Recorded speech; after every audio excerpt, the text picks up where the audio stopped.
Assalamualaikum warahmatullahi wabarakatuh. Pendidikan akidah merupakan asas kepada pembinaan Islam dalam diri seseorang dan menjadi inti kepada amalan Islamnya. Seseorang yang tidak memiliki akidah yang baik menurut kehendak Islam menyebabkan amalannya tidak mendapat penerapan daripada Allah SWT. Ayat-ayat Al-Quran yang terawal yang diturunkan oleh Allah SWT kepada Nabi Muhammad SAW di Mekah menjurus kepada pembinaan akidah. Dengan asas pendidikan dan penghayatan akidah yang kuat dan jelas, maka Nabi Muhammad SAW telah berjaya melahirkan sahabat-sahabat yang mempunyai daya tahan yang kental dalam mempertahankan dan mengembangkan Islam ke seluruh dunia. Sahabat Rasulullah SAW iaitu Bilal bin Rabah tidak berganjak imannya walaupun diseksa. Tubuh beliau ditindih dengan batu yang besar di tengah-tengah padang pasir yang panas terik. Demikian juga dengan keluarga Ammar bin Yasir. Iman mereka teguh walaupun berhadapan dengan pelbagai ancaman maut. Berdasarkan kisah-kisah pada zaman baginda, kita dapat lihat bahawa pendidikan akidah amat penting dalam jiwa setiap Muslim agar dapat mempertahankan iman dan agama Islam untuk menempuh era globalisasi yang penuh dengan cabaran dalam segenap perjuangan, terutamanya internet dan teknologi maklumat yang berkembang dengan begitu pesat. Maklumat pendidikan akidah, maksudnya tujuan apa kita belajar pendidikan akidah ini? So, tujuannya adalah mengakui keesaan Allah SWT. Maklumat utama pendidikan akidah adalah untuk mendidik manusia supaya mengakui keesaan dan keunggulan Allah SWT sebagai Tuhan yang wajib disembah. Keesaan Allah dijelaskan dalam firman-Nya iaitu Bismillahirrahmanirrahim. Qul huwallahu ahad, Allahus samad, lam yalid wa lam yulad wa lam yakul lahu kufuwan ahad. Surah Al-Ikhlas ayat 1 sehingga 4. Maksudnya, katakanlah wahai Muhammad, dia ialah Allah yang Maha Esa. Allah menjadi tumpuan sekalian makhluk untuk memohon sebarang hajat. Ia tidak beranak dan tidak diperanakkan, dan tidak ada sesiapa yang setara dengannya. Seterusnya, dalam maklumat pendidikan akidah membentuk kepribadian insan. Akidah dapat membentuk dan mendidik kepribadian seseorang insan mengikut kehendak Islam yang membentuk sifat-sifat seperti naluri, kefikiran, iradah dan perasaan sebagai seorang Muslim.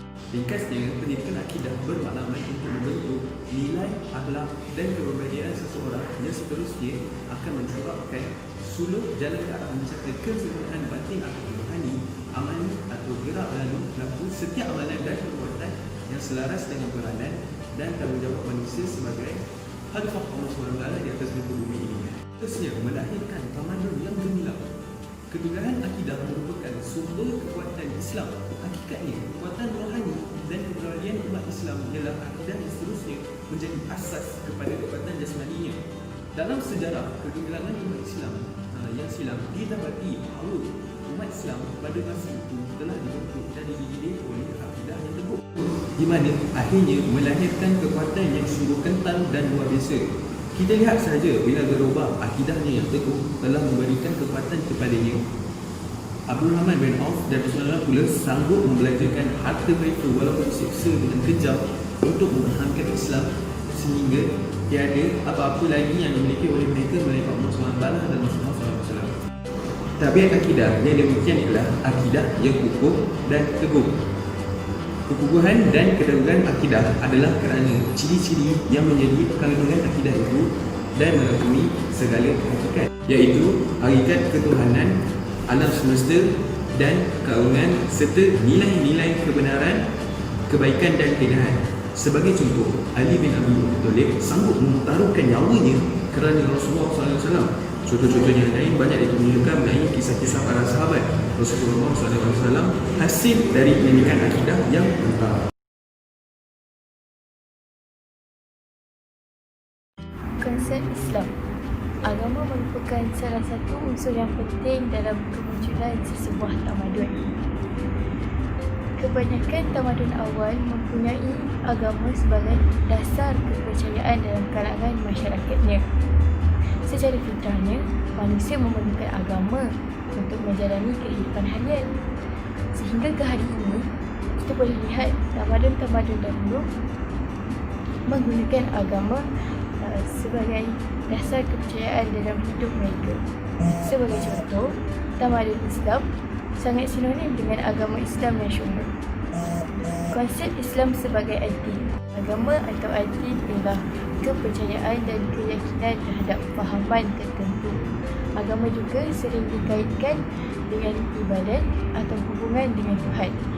Dalam bahasa Arab, addin bererti tunduk, pasrah, menyerah kepada Allah. Maksudnya, perkataan addin ialah satu sistem hidup yang lengkap dan telah ditetapkan oleh Allah Azza wa Jalla. Pengertian ini berbeza daripada agami yang difahami umum, iaitu terbatas kepada hubungan manusia dengan Tuhan sahaja. Addin merangkumi 3 aspek berikut. Yang pertama, hubungan manusia dengan Tuhan, seperti solat, zikir, puasa dan sebagainya. Yang kedua, hubungan manusia dengan manusia lain, seperti berjual beli, berkahwin, bekerja dan lain-lain. Dan yang ketiga, hubungan manusia dengan alam, iaitu menjaga kebersihan, memelihara keindahan alam dan tidak menyiksa haiwan. Secara umumnya, setiap agama mempunyai kepercayaan, ibadah dan ritualnya yang tersendiri. Tujuan agama adalah untuk menghindari terjadinya kekalutan dan pandangan hidup yang salah. Setiap orang di dunia pasti mahukan kebahagiaan dalam hidupnya. Oleh sebab itulah, kita perlu mencari jalan kebenaran yang dapat membawa diri kita kepada kebenaran yang hakiki, yakni agama Islam itu sendiri. Sesebuah tamadun mempunyai hubung kait yang sangat rapat dengan sesuatu agama. Agama memainkan peranan penting dalam membina nilai-nilai moral dalam kehidupan masyarakat. Tamadun-tamadun yang silam banyak memperlihatkan kepada kita bahawa betapa pentingnya agama dalam kehidupan seharian. Namun, tidak semua tamadun yang dibina atas dasar keagamaan. Misalnya, tamadun barat.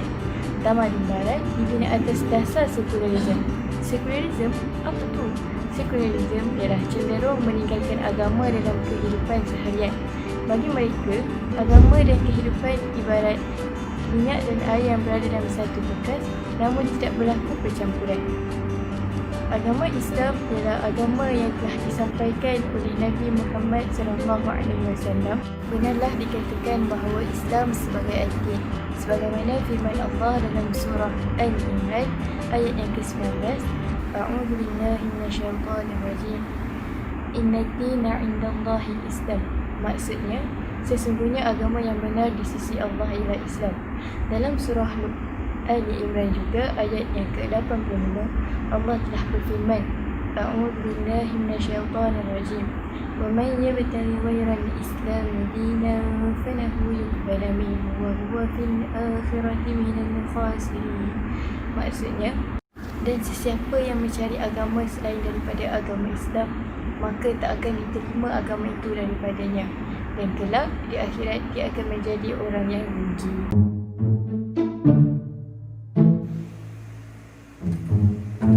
Hei Di, bangun Di.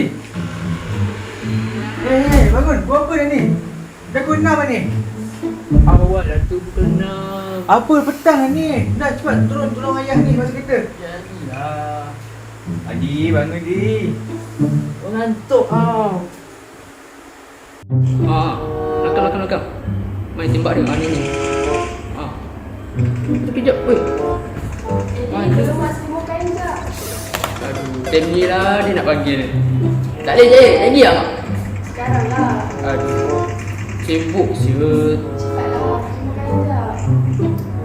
Tengah main game ni. Ayo, buat apa tu? Dah makan dah? Saya belum. Saya kena tengok dulu. Walau, ni macam ni. Ya lah, suka buat ni. Saya tengah call awak ni. Edi, tolong mak abang sampah jap. Jagi pula, jagi. Sekarang lah, sampah banyak. 5 minit je. Saya awak aduh kacau lah. 5 minit je. Cepatlah. Sekejap. 5 minit lagi. 5 minit je. Tak dengar lagi.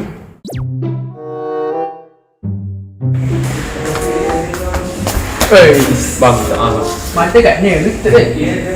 Saya tak kerja. Tunggu sekejap lah.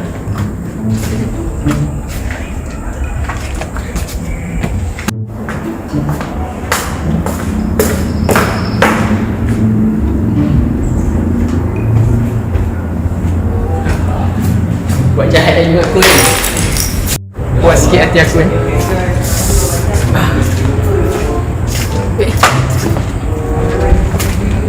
Man, contoh aku ni. Sialah.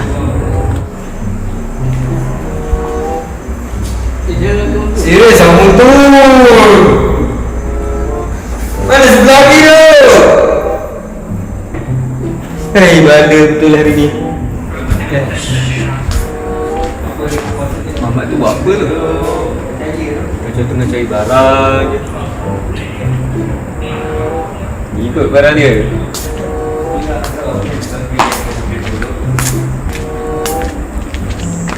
Bang, cari apa bang? Cuma tu. Cuma tu. Ni ke kunjung motor bang? Saya nampak kat sorok ni bang. Betul lah. Oh, dah. Kan kau rembat? Bukan eh? Bukan aku yang rembat. Ni sifat aku pun yang kena rembat ni sekarang ni. Dah. Saya abang kunci motor saya. Masalah, tapi kau ada nampak sifat aku ni? Sifat aku ni tadi pas aku sembahyang kena rembat tak ada ni. Siapa? Tak nampak. Tak nampak? Tak apalah kalau macam tu. Kita pergi dulu. Okey.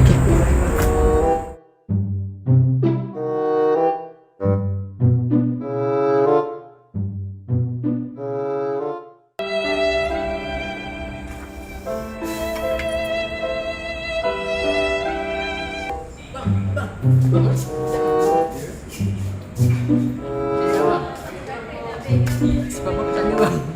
Oh, itu sifat saya. Kamu ni lah yang tahu ni.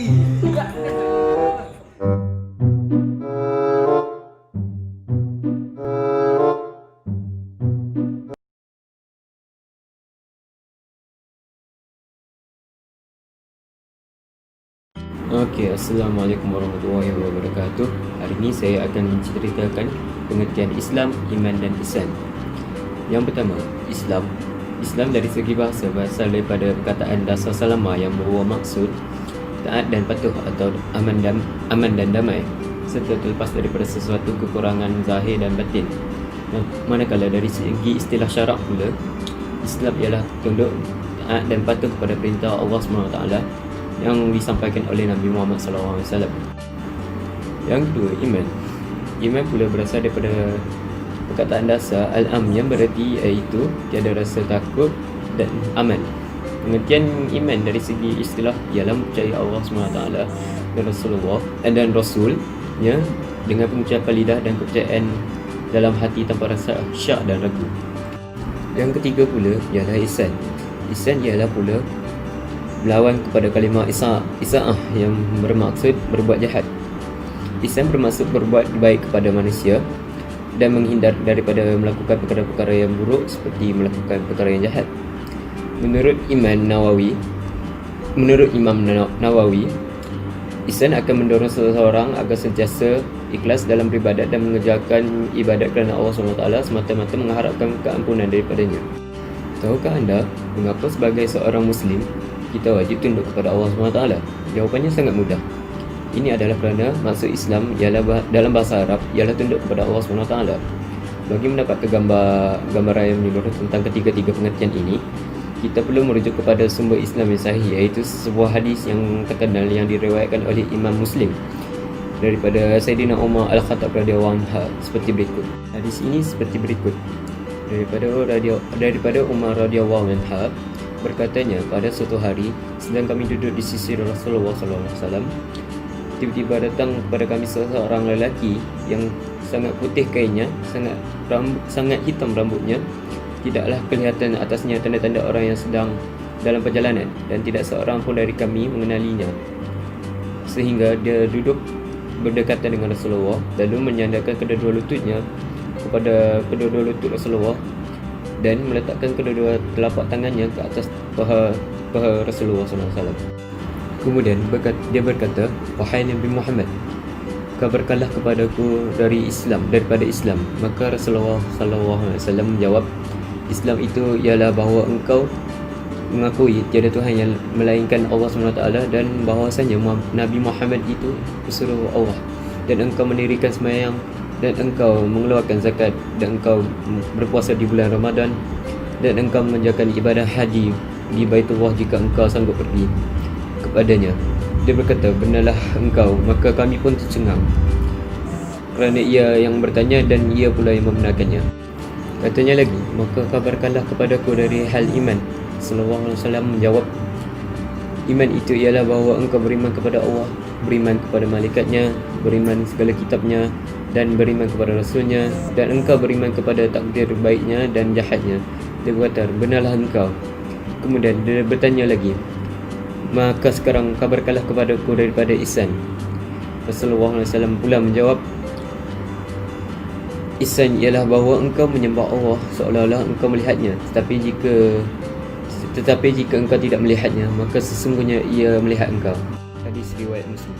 Dalam hadis di atas dijelaskan bahawa orang yang menghampiri Nabi Muhammad SAW lalu tunduk seperti orang yang sudah lama berkenalan dengan dan bersahabat dengan baginda, ialah malaikat Jibril.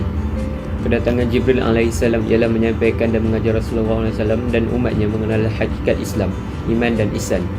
Apabila ditanyakan tentang Islam, Nabi Muhammad SAW menjawab sebagaimana yang terkandung dalam hadis tersebut, iaitu mengucap 2 kalimah syahadah, mendirikan sembahyang, mengeluarkan zakat, berpuasa dan mengerjakan haji di Baitullah jika ada kemampuan menurut syarak. Sekian, terima kasih daripada saya.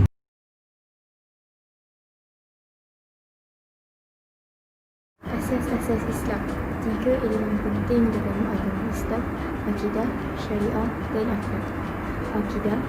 Akidah dari sudut bahasa bermakna ikatan atau simpulan.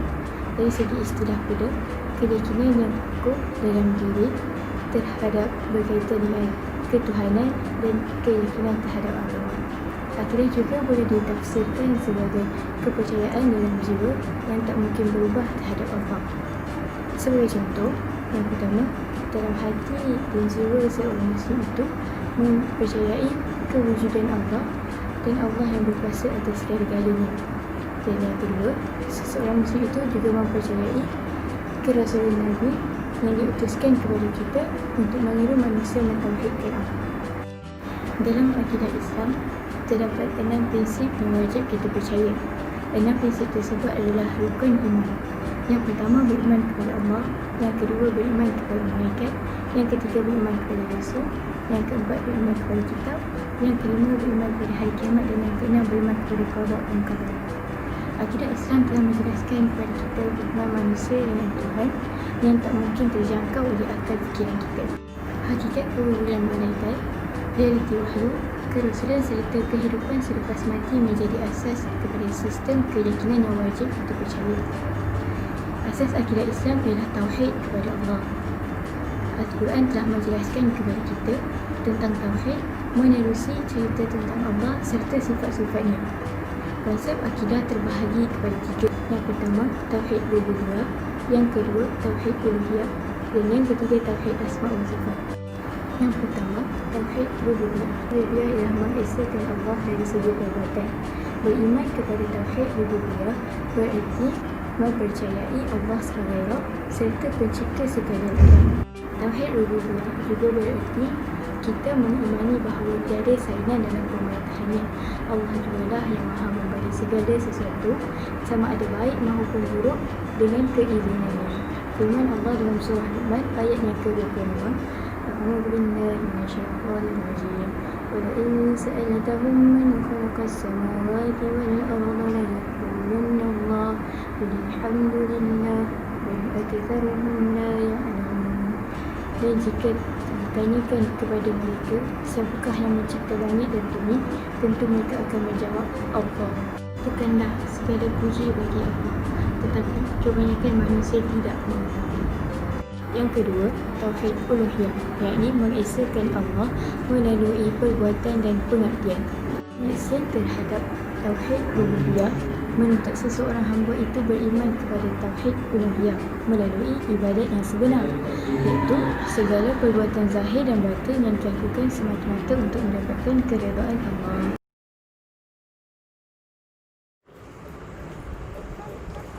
Mas, siapa? Sebut aku ya? Kau dah.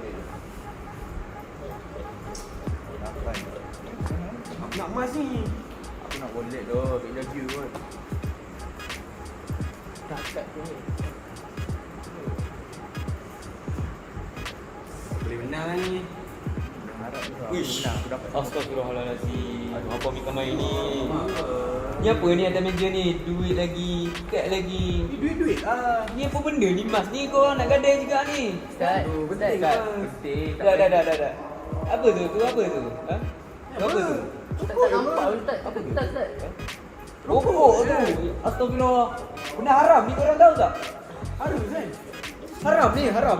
Korang tahu haram ni? Astagfirullahaladzim. Dah lah. Sudah. Haram. Walaupun nilai dia banyak mana pun tetap haram. Ustaz, kita buat biasa ni. Tak boleh. Haram. Korang dengar tu azan tu? Jomlah sembahyang sekali, jom. Jom. Buat solat taubat sekali nak. Mama. Ha? Sekarang boleh solat, korang tahu tak? Surah dekat tu je. Ustaz awal ni Ustaz. Kita tak boleh lengah-lengah solat, korang tahu tak? Alamak jatuh pula Ustaz. Saya sikit. Weh. Aku rasa aku kena balik luar, dah lambat ni. Layan lu. Dah lama sangat ni. Mana lagi? Gue balik ah. Aku kena balik. Aduh. Rasa ya? Aku rasa aku balik luar. Awal lagi.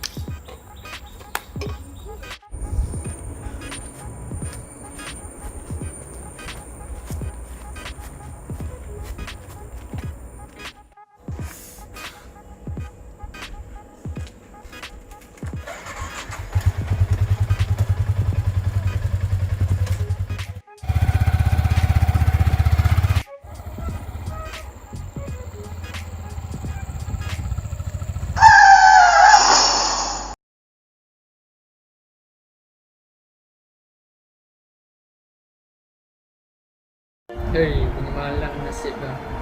Presiden tangan patah, member tak ada tolong. Nasib baik tangan je patah, lain tak patah pula. Aduh. Eddie, ni ada orang datang ni. Siapa mak? Assalamualaikum Di. Apa khabar Di? Sihat? Kita sudah sihat eh? Macam mana tangan kamu Di? Assalamualaikum. Kamu tahu sebab kenapa kamu ada di sini? Saya tak tahu Ustaz. Kamu dah agak lalai tadi. Kamu bawa motor dah agak mabuk ni. Itu saya tahu. Dan kamu tahu kenapa kamu minum lagi benda haram itu Di? Allah telah memberikan sesuatu yang lebih bagus daripada arak itu Di. Mengapa kamu masih memilih arak sedangkan ia membawa padah kepada kamu? Tengok sekarang, apa dah jadi? Ni tangan kamu ni tak boleh nak lakukan apa-apa lagi. Kalau jadi macam ni, sampai selama-lamanya Di. Tangan patah tak nampak. Ada dugaan yang lebih besar daripada dugaan yang diberi oleh Allah SWT ni. Percayalah cakap Ustaz. Nanti bila kamu dah taubat, kamu tidak akan buat lagi benda tu. Saya Ustaz. Saya nak tahu baik Ustaz, tapi saya tak tahu Ustaz. Tak apa, nanti Ustaz akan ajar kamu. Nanti selepas kita taubat, Ustaz. Ustaz. Ya, Ustaz akan bantu. Saya betul-betul dah menyesal Ustaz. Tak apa. Ustaz. Ustaz akan ajar, Ustaz akan ajar. Ustaz, betul Ustaz. Betul. Tak main-main Ustaz. Ustaz tak main-main ni. Alhamdulillah Ustaz.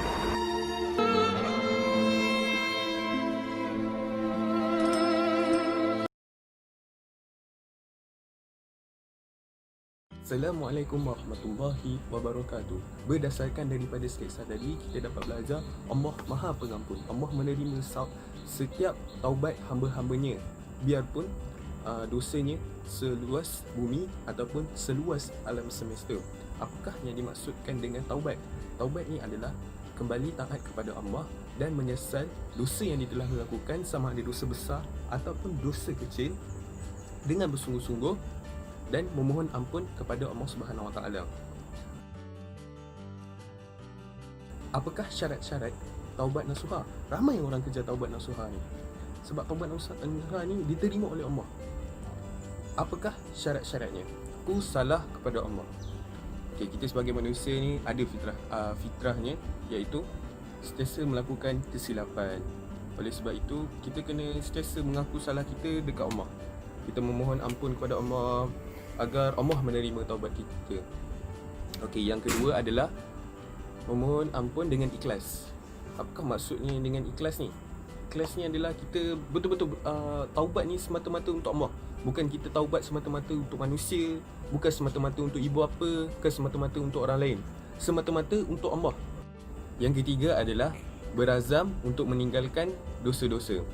Okey, kenapa berazam? Kenapa tidak meninggalkan dosa tu secara terus?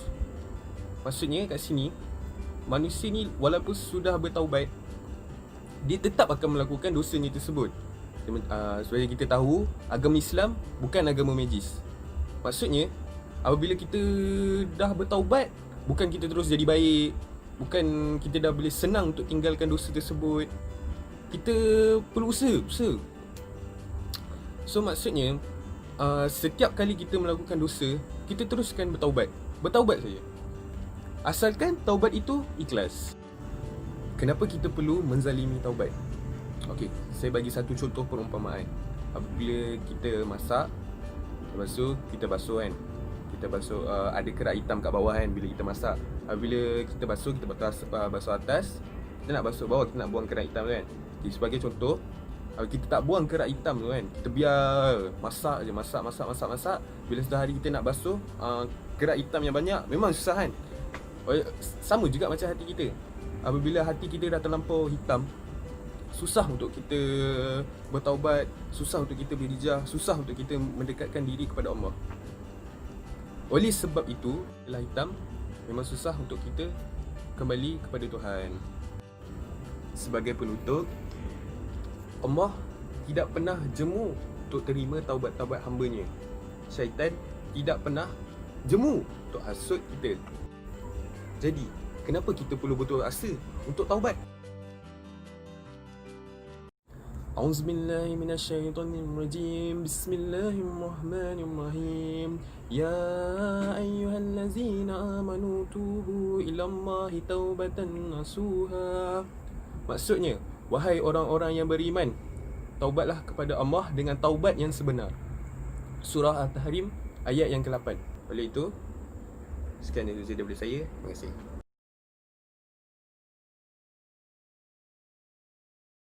Kita kena berubah secara drastik ataupun kita berubah pelan-pelan. Adakah kita kena berubah terus ataupun kita kena berubah sikit-sikit?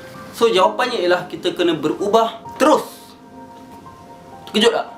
Mungkin ada yang macam pelik kan. Apa kena berubah terus? Kita kena berubah sikit-sikit. Tak. Sebenarnya kita kena berubah terus berdasarkan apa yang kita tahu. Kalau kita tahu solat 5 waktu tu wajib, kita kena berubah terus. Kita kena istiqamah solat 5 waktu terus. Jangan solat 1 waktu dulu, dah istiqamah 1 waktu, solat 2 waktu pula, dah istiqamah 2 waktu. Mana ada macam tu? Kita kena berubah terus. Ataupun kita dulu tak pakai tudung, tak tutup aurat, and then kita konon-konon berubah sikit-sikit. So kita pakai tudung sini sikit dulu, lepas tu kita berubah sikit, bawah sini sikit, lepas tu and then bawah. Tak, bukan macam tu. Kita kena berubah terus berdasarkan apa yang kita tahu. Lainlah kalau kita tak tahu. Tetapi sebenarnya yang menjadi punca kita tak istiqamah bukanlah disebabkan kita berubah secara drastik ataupun kita ubah sikit-sikit. Ada orang dia berubah sikit-sikit pun dia tak boleh istiqamah. Ada orang dia dah berubah terus pun dia boleh istiqamah. So apakah punca ataupun apakah penyebab kita boleh istiqamah? Penyebabnya ialah kita faham dan jelas kenapa kita berubah. Ada orang dia berubah sebab ikut kawan. Bila ikut kawan, so dia tak strong lah. Sebab dia nak berubah tu tak strong. So bila kawan dia dah tak berubah, dia pun tak berubah. Ataupun dia berubah sebab nak pujian. Bila kena kutuk, down. Lepas tu tak buat dah. Ataupun dia berubah sebab kena paksa. So bila tak ada orang paksa, dia tak berubah. So sebenarnya punca kita tak istiqamah kerana kita tak faham, tak jelas apa matlamat sebenar kita berubah. Tapi kalau kita betul-betul jelas, faham kenapa kita berubah, kita akan dapat istiqamah walaupun pelbagai dugaan nipu. Dan dengarlah cerita-cerita sahabat. Kebanyakan orang bila orang dapat satu perintah daripada Allah, orang berubah terus. Dapat perintah menutup aurat, time tu juga orang tutup aurat. Sebab apa? Sebab orang faham dan jelas kenapa orang nak berubah.